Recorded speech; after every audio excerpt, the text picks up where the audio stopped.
Good morning, children. Good morning, sir. शुभ प्रभात. नमस्ते. Namaste. भारतीय इतिहासाच्या गोष्टी. भारतीय इतिहासाच्या गोष्टी. गोष्ट 21वी. गोष्ट 21वी. बाळ गंगाधर टिळक. बाळ गंगाधर टिळक. ते लोकमान्य टिळक. लोकमान्य टिळक. बाळ गंगाधर गंगाधर टिळक टिळक पुण्याचे होते. पुण्याचे होते. पुणे हे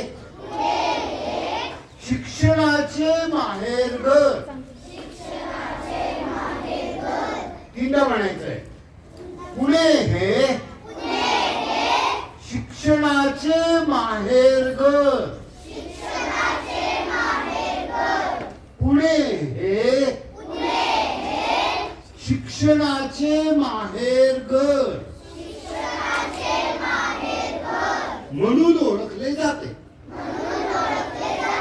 लहानपणी टिळक खूप हुशार होते. प्रश्न विचारायचे. चौकस बुद्धी हा त्यांचा गुण होता. शाळेत त्यांना गणित आणि इतिहास हे विषय आवडायचे. टिळकांनी कायद्याचे शिक्षण घेतले.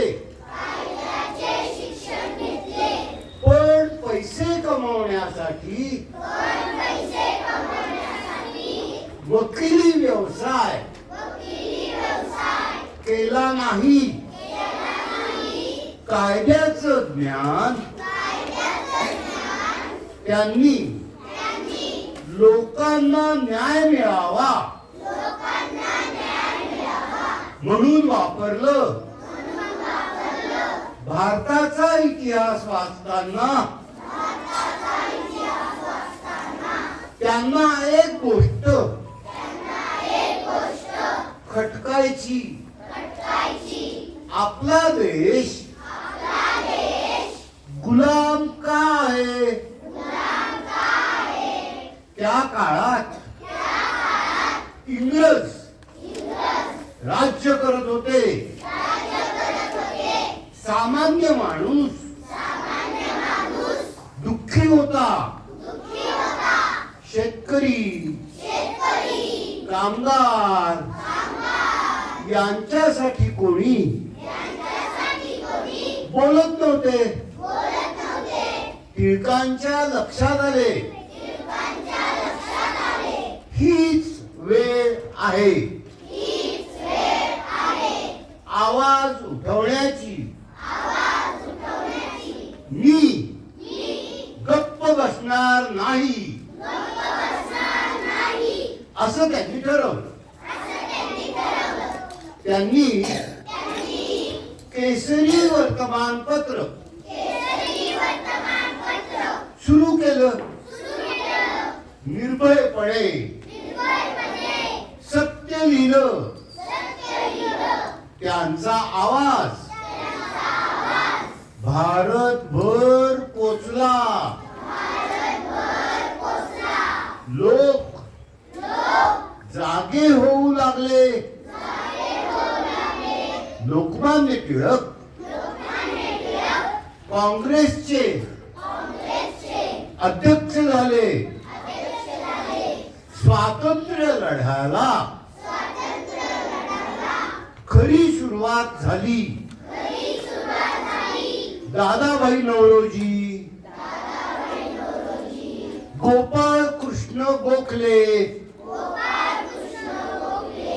यांनी स्वातंत्र्याचा विचार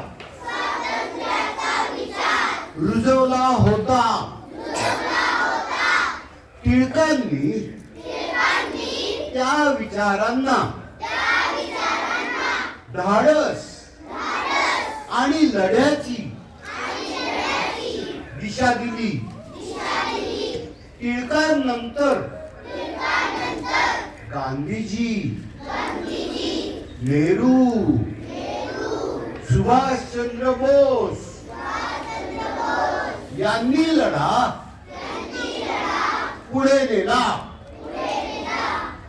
पण पहिला बुलंद आवाज लोकमान्य टिळकांचाच होता.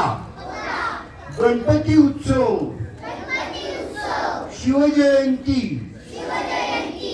यामुळे लोक एकत्र आले. लोकमान्य टिळकांचे घोषवाक्य होते,